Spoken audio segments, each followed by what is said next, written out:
Tonight, a man arrested after a pursuit through the streets of Broken Hill, and police preparing for a patrol blitz ahead of the long weekend. From our 7 Spencer Golf Studios, your nightly news with John Hunt begins now. Good evening everyone, thanks for your company. A Broken Hill driver has been arrested while his passengers remain on the run following a high-speed pursuit across the city last night. The chase coming to an end in Scrubland in the city south. A high-speed chase, a frantic foot search, the driver arrested, his 2 passengers still on the loose. At around 8 o'clock last night, police spotted a vehicle on Beryl Street which had swerved out of its lane. They've attempted to stop that vehicle for its manner of driving. The vehicle has failed to stop and took off from police. Police engaged in a pursuit from that point. The pursuit took officers into the city's northern parts. This vision shows the chase leaving Silver Street onto Argent. Undercover, squad and a number of police vehicles all involved in the chase. The pursuit lasted around about 10 minutes through most streets or over the Broken Hill district. The chase eventually coming to an end in Scrubland in the south part of the city. Our camera was on site as officers and detectives searched the area. The driver of the vehicle fled on foot. Police were engaged in a short foot pursuit with the driver. The 30-year-old male was apprehended minutes later. Police continued to scour the brush for the 2 passengers, canvassing nearby residents for information. The search was eventually called off. No description of the occupants has been given. Anyone with information is being urged to contact Crime Stoppers or the local station. Meanwhile, the driver was refused bail by police and is facing a raft of charges. The driver was charged with police pursuit, not provide identity of passengers, carry cutting weapon and drive with licence expired. Patrick Reinke, 7 Spencer Golf News. South Australian police are ready for an influx of tourists flocking to holiday destinations for the long weekend. They're warning motorists to obey road rules, with a police blitz kicking off tomorrow morning. Out in full force, police warn they're not going to be taking any driving offences lightly. We will have extra police out on the roads. We also have extra resources coming up from Adelaide to assist us in our tourist hotspots. Thousands of motorists are expected to use our region's highway to visit holiday destinations, taking advantage of the easing of travel restrictions. Tourist places on the peninsula and the Clare Valley and the like, so we are expecting to see a lot more people than we would for a normal June long weekend. So we can expect the key routes such as the roads out of Adelaide along Port Wakefield Road, the Augusta Highway, Horrocks Highway to the Clare Valley. Regional roads are a hot topic, with the REA also warning motorists to be careful. Please be patient, plan your journey. In fact, enjoy the opportunity to get away. Enjoy the journey as much as arriving at the destination, and so plan your journey accordingly to take advantage of that. There'll be a heavy presence on the roads for the entire weekend, beginning tomorrow morning with a drink driving blitz. Driver testing in general, but there's a 24-hour period where there will be a high focus on that from patrols right across the LSA, from 7 a.m. tomorrow to 7 a.m. on Saturday morning. Shari Hams, 7 Spencer Golf News. A female driver and her passenger escaped serious injury after their car rolled on the Lincoln Highway. Just after midnight on Wednesday, police received reports a car had flipped near Arno Bay. The driver and passenger were driven back to Port Lincoln by a passing motorist. Police attended the driver's address, where the 29-year-old female allegedly blew 0.119, twice the legal limit. The driver was issued with a 6-month loss of licence and will face court. Qantas will increase flights across South Australia in June and July as travel restrictions ease. They've announced additional services, which will see capacity increase by 15%. The airline, through its QantasLink brand, currently flies to Whyalla and Port Lincoln. Safety measures will apply when flying, including contactless check-in and enhanced cleaning. Masks and sanitising wipes will also be provided to all customers. South Australia's Environmental Protection Authority is reviewing its licensing conditions for Near-Star's operations in Port Pirie. Its director says tighter regulations will continue to reduce lead in air levels. Port Pirie smelter is an integrated part of the community. It's operated for more than 120 years, but not without controversy. Complex facility, and it emits contamination or emits pollution, including lead. This has an impact on children's health and the health of the community generally and the environment. The EPA cracked down on emissions in 2018, with lead in air levels now on the downwards trend. This is for a number of reasons. They've certainly brought their process under control. Various aspects of their transformation project have been finalised, and that's improved ventilation and control of airborne emissions. The authority urging New Star to improve its communication with the wider public, confirming it will be an integral part of the new licence. So it deals with air emissions, it deals with water emissions, it deals with aspects of reporting and in continuous improvement, and how the licensee, Near Star in this case, has to communicate with the local community. Port Pirie residents with questions or queries are urged to directly contact the EPA. Through this process we'll be letterbox dropping residents or owners of properties who are in the immediate vicinity of the smelters. New Star declined to comment before deadline. Shari Hams, 7 Spencer Gulf News. Still to come tonight, how COVID-19 has changed the way people get married on the Eyre Peninsula. And Quorn silos come alive through a new art project.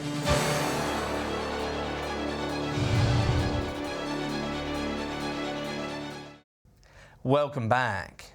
Marriage ceremonies across the region have been thrown off the rails as couples postpone their special day due to COVID-19 restrictions. Civil celebrants are adapting to the new normal, as are many bride and grooms. It was meant to be Kirks and Clodagh's special day, finally tying the knot on the picturesque Eyre Peninsula coastline. But sadly, because of COVID, that's now out of the question. Putting it off it's disappointing, but it's not going to change our relationship, and it will happen. Family were flying in from around the globe, including from Ireland and the United States, for the October wedding at Coffin Bay. But border closures and strict social distancing measures meant they had to make the tough decision to postpone their big day. Having my dad there is very special and important to me, and my mum obviously as well. Weddings in South Australia were originally capped at 5 people, but now 20 guests are permitted. Celebrants hailing the small step back towards normality. Obviously, allowing them to have more people celebrate their special day is definitely exciting. Despite some couples postponing, others are forging ahead. I feel that it stripped the ceremonies back to what it is, about that unity, about the couple, about why they connect and why they're choosing to have a marriage ceremony. Some ceremonies are being live streamed so families can attend. I have a couple of clients who had wanted to get married on a specific date that was really important and special and significant to those couples. They're still going ahead with the restriction numbers. But for Kirk and Clodagh, they're getting things ready now for March. I miss out on a lot of milestones with my family that, you get over and you have them hurdles, but getting married was not one that we don't want them to miss out on that. A big day they're hoping will be their best yet. Nathan Regter, 7 Spencer Gulf News. A fleet of state-of-the-art ambulances will soon be hitting South Australian roads, with more than 30 dedicated to regional areas. The Health Minister says the new vehicles will boost local health services. Sophia Contagonis has more. It's a $6.4 million cash injection into our emergency services sector, with regional cities reaping almost 2/3 of the benefits. Cleve, one of the first towns on the list to receive a brand new ambulance vehicle. Costing $140,000 per vehicle, these Mercedes-Benz VSV Sprinters will be fully equipped with significant enhancements, such as powerlift stretchers for driver and patient safety. The ambulances also decked out with onboard Wi-Fi, which will help not only in terms of sending clinical data ahead so that the receiving hospital can have line of sight of the patient, but also can support ambulance officers as they do their training. The Minister says they're working hard with Ambulance SA to help hard-working crews deliver improved services. This sort of technology will also help us to to use electronic case records. So these are very much ambulances of the future. The rollout will begin next week, an exciting time for Country SA as many residents live far from medical facilities and rely heavily on ambulance services. A new art project at the Quorn Silo will greet tourists travelling to the region. Local council partnering with a South Australian art organisation to install a permanent projection, highlighting the area's unique history. As the sun sets in Quorn, this silo comes alive. It came from an opportunity to do something to help create activity around the town and bring people to our region. An official launch has been postponed due to COVID restrictions, but organisers are encouraging people to explore this long weekend. This is the first big weekend where we're expecting significant influx of visitors to enjoy it, so we're looking forward to that. One of only 2 permanent shows in the nation. It's putting Quorn's history on display. Also, it gives a really interesting in-depth insight into the area, so it just gives you all this other perspective as a tourist and a visitor that would really make the most of your stay in the Flinders Ranges. The colours coming alive as sky turns to dark. One projection shows the troop trains, which passed through the town during the Second World War. The CWA ladies fed every troop train, everyone on those troop trains that came through Quorn for all those years during the war. And that created a real legacy of looking after people and service in this area. And there's still more to come. We have one that's currently in the final stages called The Rush of Steam, which is going to tell the story about how steam engines opened up the rail opportunities for regional South Australia. Laura Milovanovic, 7 Spencer Golf News. Looks great. Stay with us. The health of wireless salt marshes under scrutiny. And Port Lincoln's foreshore now home to free Wi-Fi.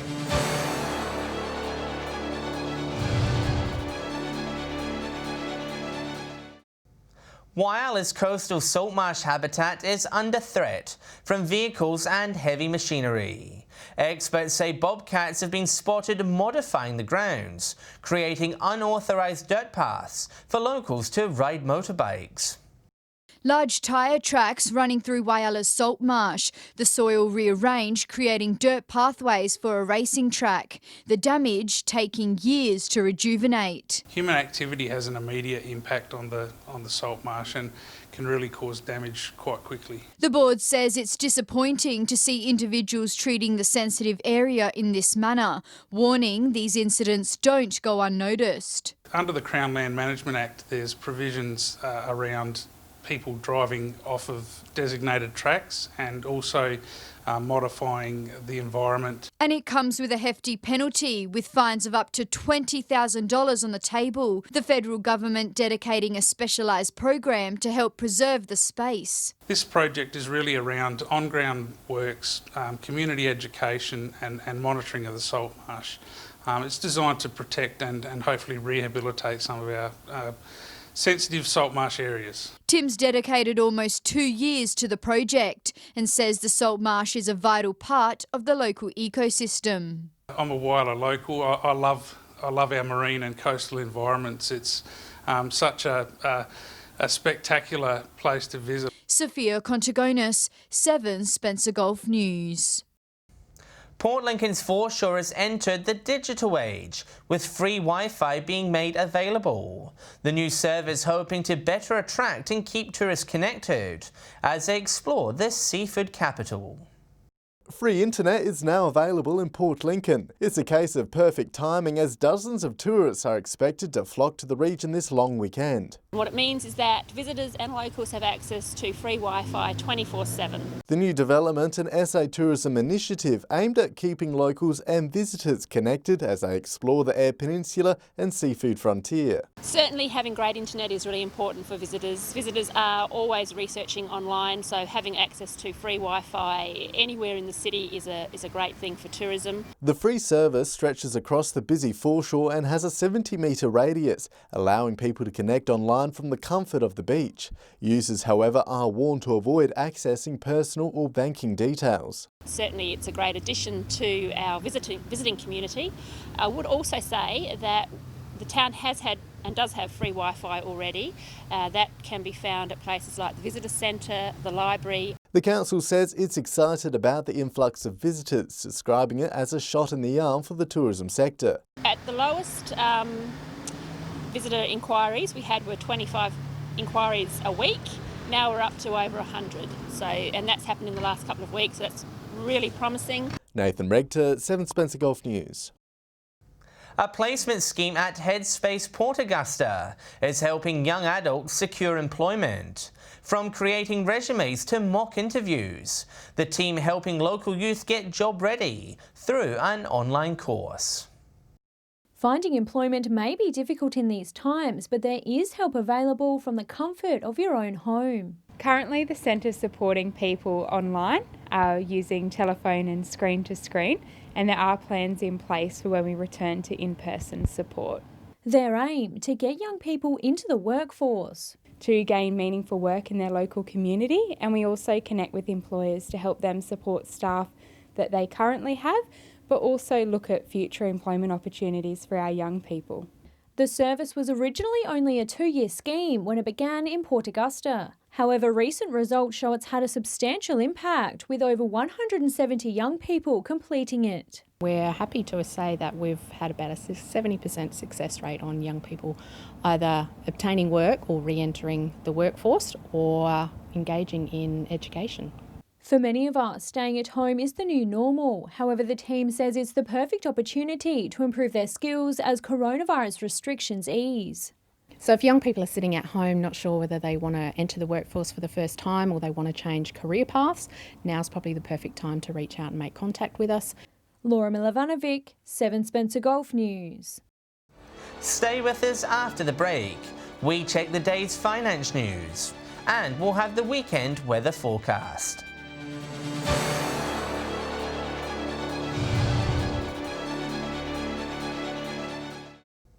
Hello again. Time for a quick check of the local share market. CSL, one of the day's big movers, up by nearly 4%. Iron Road and Regional Express both up by 2%. Westpac had a small lift. However, Santos and Oz Minerals both lost ground. And the ASX 200 and All Ordinaries both had green days. Both markets were up by around 0.8%. Looking at the weather now, and it was a cool but mostly sunny day across our region. Temperatures ranged in the low to mid-teens today. Pirie was the warmest place, reaching a top of 17 degrees. While Port Augusta, Port Pirie and Woodner hit 16, Kadina and Adelaide were 15, Port Lincoln reached 14, while Broken Hill was the coolest in our region, only making it to 13 degrees. On the satellite now, and patchy low cloud over southern and eastern South Australia is not producing any rain. High jet stream cloud moving over the western north is also not bringing rain. Clear elsewhere under a high pressure system. On the waters tomorrow, winds will be south to southeast, reaching 10 to 15 knots, seas 1 to 1.5 metres, with the swell below a metre. Looking ahead to tomorrow, and a mixed bag in southern and western Eyre Peninsula. Port Lincoln will be 16 with a shower or two later in the day. Cleve becoming cloudier with a top of 15 degrees. Woodner 17 and partly cloudy. Heading further north, Whyalla 16 and partly cloudy. A chilly morning for Port Augusta ahead of a sunny day. The city reaching a top of 17. And some frost for Kadina before clearing to a mostly sunny day. 16 the top there. Port Pirie sunny and 16 degrees tomorrow. A freezing night ahead for Clare before clearing to a sunny and 13-degree day. Broken Hill sunny and 17 degrees. Looking ahead now, and we'll start with Saturday. Sunny and 18 in Pirie. Port Augusta and Port Pirie partly cloudy and 16. Kadina 17. Whyalla reaching just 15. Partly cloudy in most parts on Sunday. Woodner and Port Augusta 17. Whyalla and Kadina 16. Broken Hill reaching just 14 degrees. Port Lincoln partly cloudy and 15. Fine and mostly sunny conditions for the public holiday Monday. Port Lincoln, Adelaide and Kadina all reaching 15. Woodner and Port Augusta 17. Broken Hill reaching just 14 degrees. And Pirie will be a little warmer than the rest. Sunny and reaching 18 degrees. And that's the local news this Thursday evening. Thanks for joining us. I'll have updates later, and we'll be back tomorrow night at 7 p.m. Until then, on behalf of the entire team, enjoy your evening. Good night.